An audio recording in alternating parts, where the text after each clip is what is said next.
So what's up mga idol, dito tayo sa Rossi para dito sa Rossi Flex 125i nila.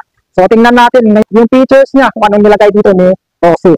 Siyempre alamin na rin natin kung magkano yung price nito, kung magkano yung monthly niya ng 1 year, 2 years, saka pagdating naman sa 3 years. So kung naghahanap ka ng scooters na 125cc, lalong-lalo na kasi simula ka pa lang sa pagmumotor, ito yung the best para sa iyo. Bukod kasi sa mababa ang seat height nito, meron siyang turning radius na mahaba. So ayan mga idol. So hindi siya babangga sa iyo. So, ikutan natin yung motor na to. Ayan naman yung front profile niya. Tapos pagdating naman sa side profile niya, ganito siya. Yan. So, meron siyang color combination lamang na kulay yellow. So, wala siyang ibang halo kundi lamang sa black na matte mga idol. So, dito sa part na to naka-glossy, parang wind visor niya siya mga idol. Ayan o. Tapos naka V-shape siya dito, naka-glossy. Kulay dilaw din siya dito mga idol. So, ayan. Tapos pagdating sa baba, meron siyang matte na dito na naka-design na kulay. So nakalagay dito is Euro 4 or FI Euro 4 mga idol. Ito ay fuel injected na. Kaya makakaasa ka na matipid ito pagdating sa gasolina. So ito naman yung mukha niya pagdating sa headlight. So napaka-aggressive niyang tingnan mga idol. So ito naman yung headlight niya. Naka-LED. Pagdating naman sa signal lights niya, dito siya sa ilalim, ayan, sa gilid. Naka-LED rin siya. Nakalagay lang dito na decals, ayan, walang iba kundi yung pangalan na 125i, tapos yung flex na putol. Pagdating naman dito sa fender niya, so plastic.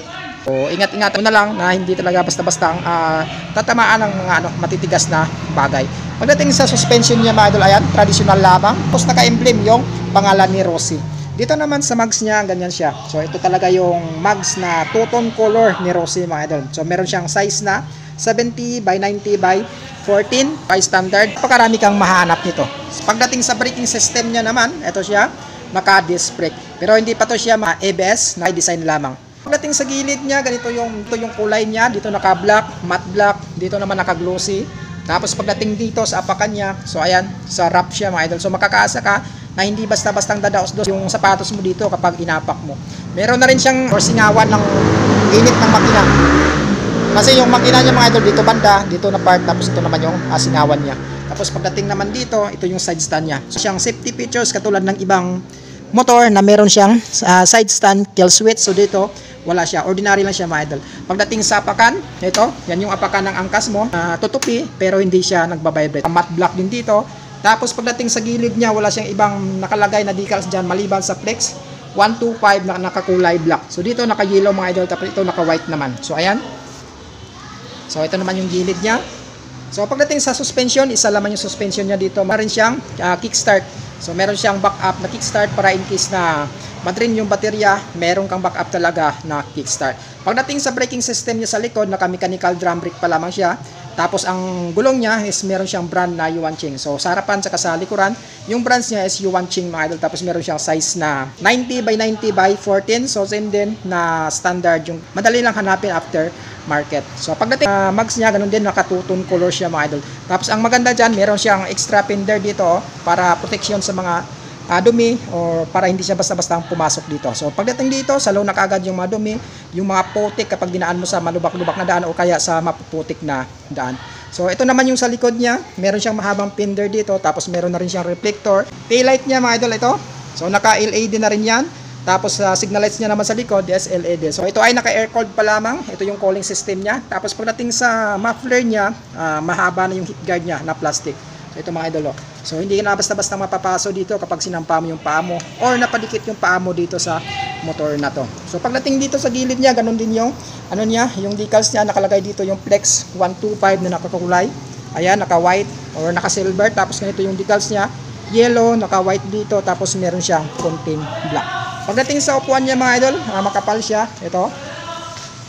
So sa angkas, ito naman sa driver side. So tingnan natin kung meron siyang compartment. Pagdating sa under seat storage niya mga idol, meron siyang compartment dito na maliit. So pwede mo paglagyan dito ng ng mga gamit mo, mga papers ng motor o cellphone mo, o pwede din mo rin ilagay dito kasi mas malaki-laki na rin konti ng compartment niya dito. So dito naman yung gas tank niya mga idol. Goods ito pagdating sa long ride kasi makapal yung upuan, tapos naka-upright position pa siya. Dito naman ang part na to, meron siyang bulsa dito mga idol. Ayan, pwede kang malagay ng cellphone mo dito habang nagda-drive kasi nga meron na siyang USB charging port dito. Ayan, so pwede kang mag-charge dito habang nagbiyahe ka. Meron na rin siyang hook dito mga idols. Ayan, pwede ka magsabit dito ng mga plastic ng pinamili mo sa sa market. Pagdating sa ignition key niya, ito naka-traditional key lang din siya.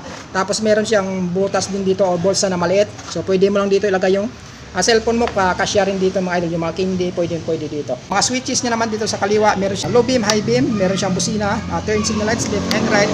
Tapos pagdating naman dito sa kanan, ito yung niya, engine kill switch, on and off.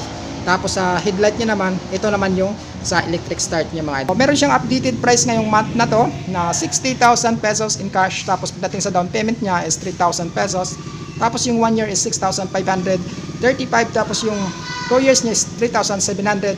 Pagdating sa 3 years is 2,760. Meron siyang rebates na 300 pesos. So, kung naghahanap ka ng scooters na 125cc, available dito yung Flex 125. So, bisita na lang kayo dito mga idol. So, hanggang dito lang tayo. Huwag kalimutang mag-subscribe dito sa YouTube channel natin at mag-follow dito sa FB page natin. So, ride safe at ingat palagi.